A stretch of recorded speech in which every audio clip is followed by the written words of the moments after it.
On March 2nd of 2015, the release of what we thought would be the end of the Five Nights at Freddy's franchise. But because of hate and disappointment, everything for this franchise would change forever.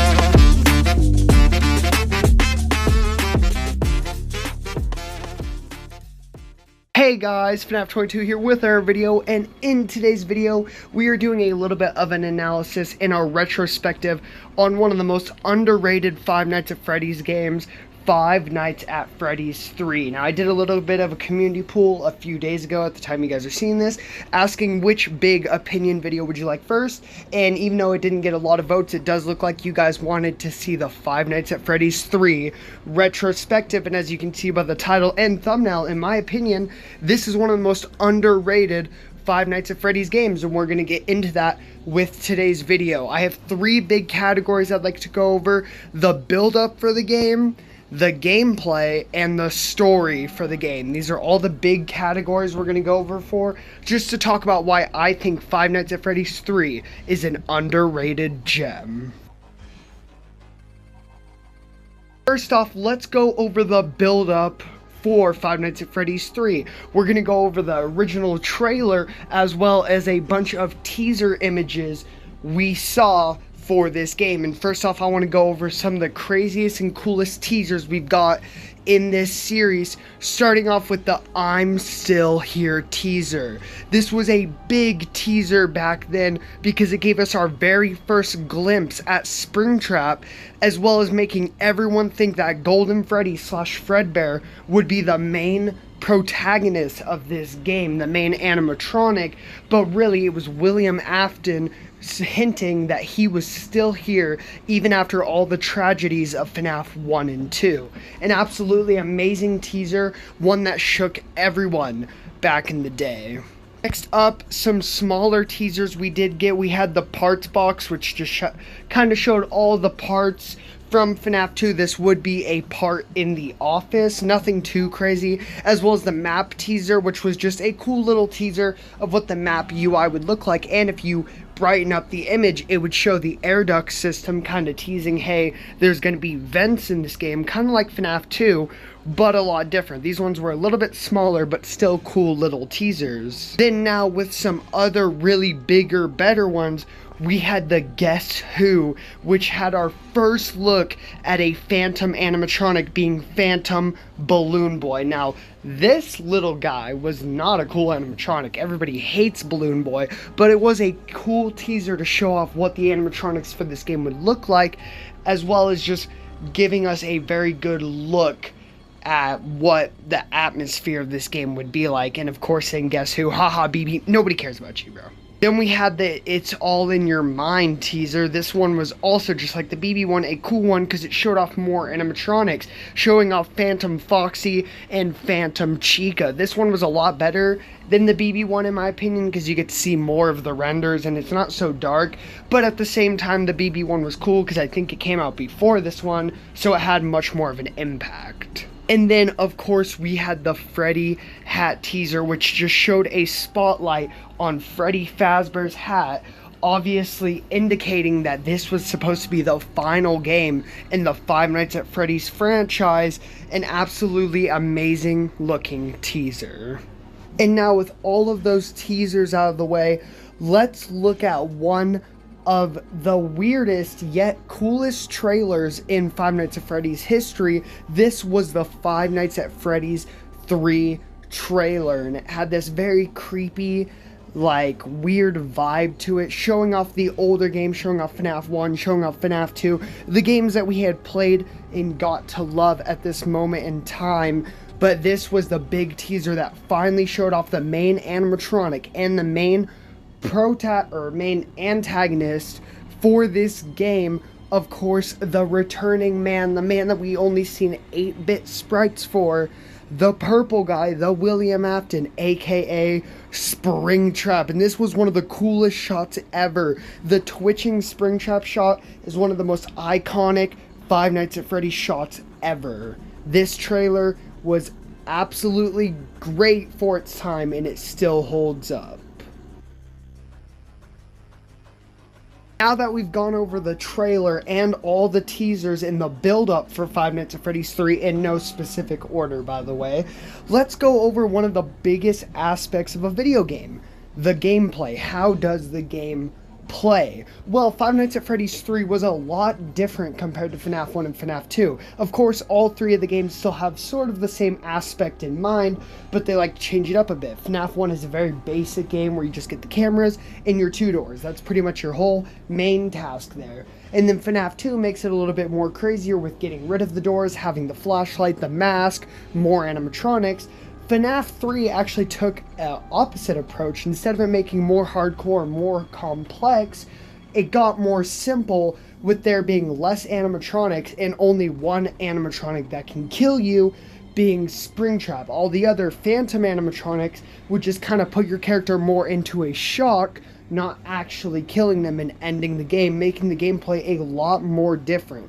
The main gameplay is trying to keep Springtrap away from the office, as he is the only animatronic that can actually kill you, and the way you keep him away is with audio lures of BB's voice. Since he thinks it's a kid, he's going that way. But as the nights would go on, obviously this would get more complex and more harder as he would move quicker and spawn a little bit closer to the office, and pretty much you just want to keep him far away as possible. He is the only animatronic that can kill you, and he pretty much just goes around the whole pizzeria as well as the air vents trying to get to you.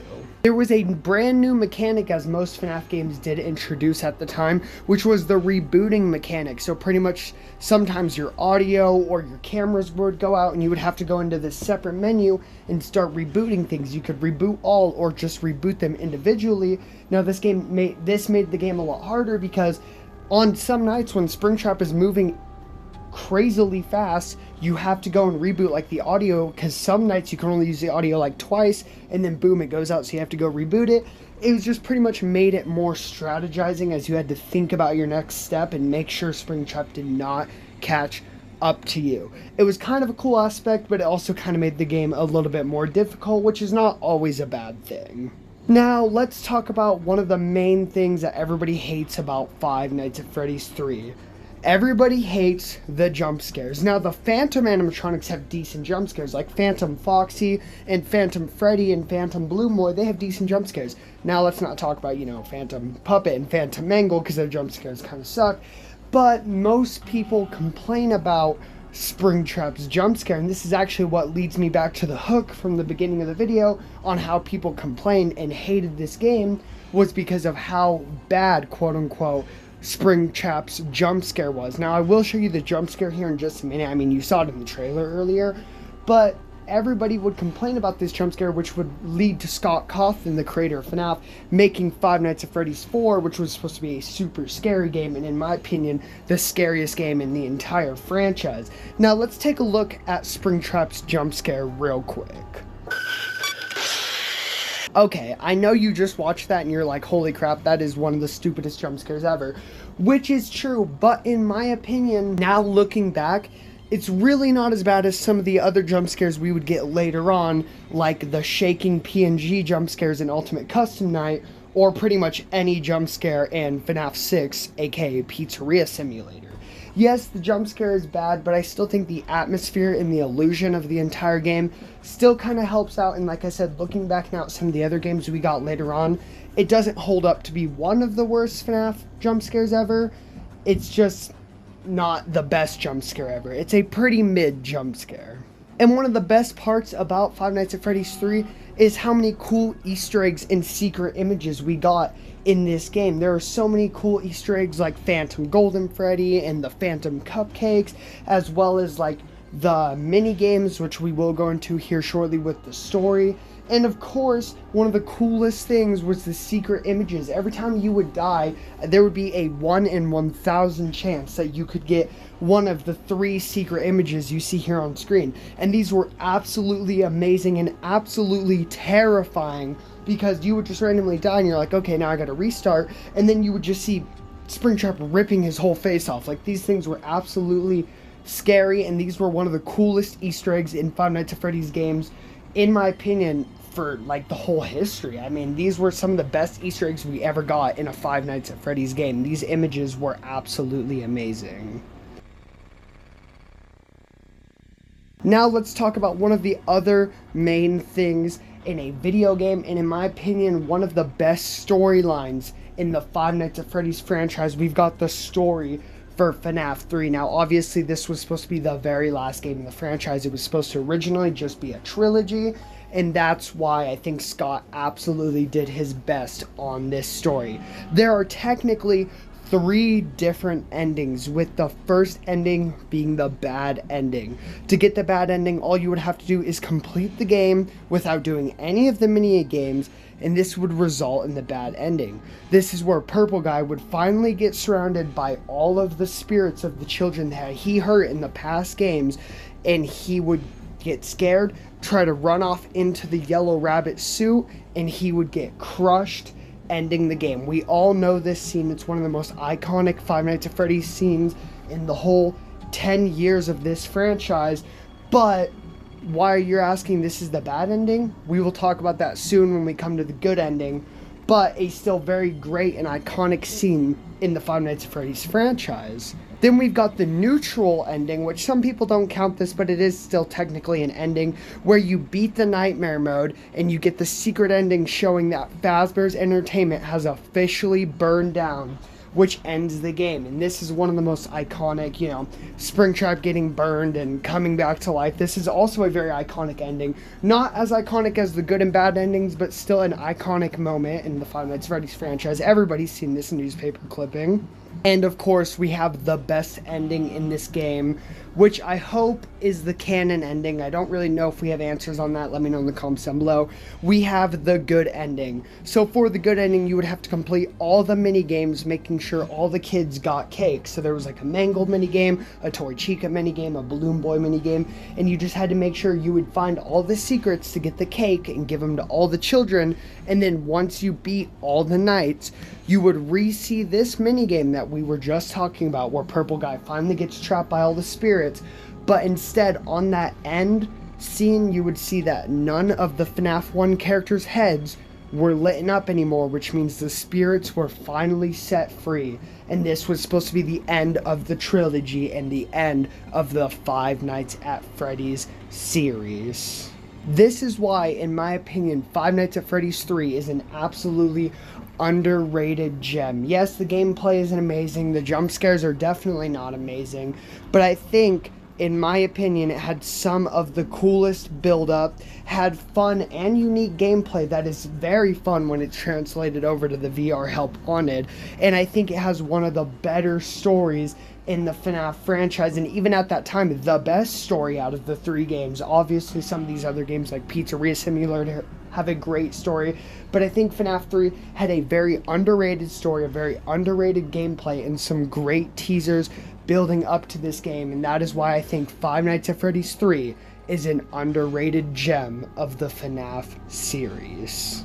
So yeah, guys, I hope you guys enjoyed this video. Don't forget to leave a like, subscribe, and hit the bell so you will always be notified for when I drop another video, and let me know in the comments down below. Do you like Five Nights at Freddy's 3? Why or why not? And also let me know what you think the most underrated Five Nights at Freddy's game is. FNAF 3 will always have a special place in my heart. It was the very first Five Nights at Freddy's game I ever played, so maybe this is a little bit of nostalgia bias, but it was the first FNAF game I ever played, so it always made me, you know, fall in love with the franchise. It's the whole reason I started playing all the other games and collecting and doing the plushie videos. Is one of the main reasons was FNAF 3. It was the first game I ever played. I played it before FNAF 1 and 2. I played it on the demo before the actual game even came out. So it's been a long time and a long, crazy nostalgia looking back at all this content, but I still think FNAF 3 is very underrated, and I think it has some of the best, like I said, story and some of the funnest gameplay, even in FNAF VR Help Wanted. I think FNAF VR Help Wanted has some of the better gameplay than the original game, but it's still all FNAF 3 in one little package. But I hope you guys enjoyed, and I'll see you guys in the next one. Deuces!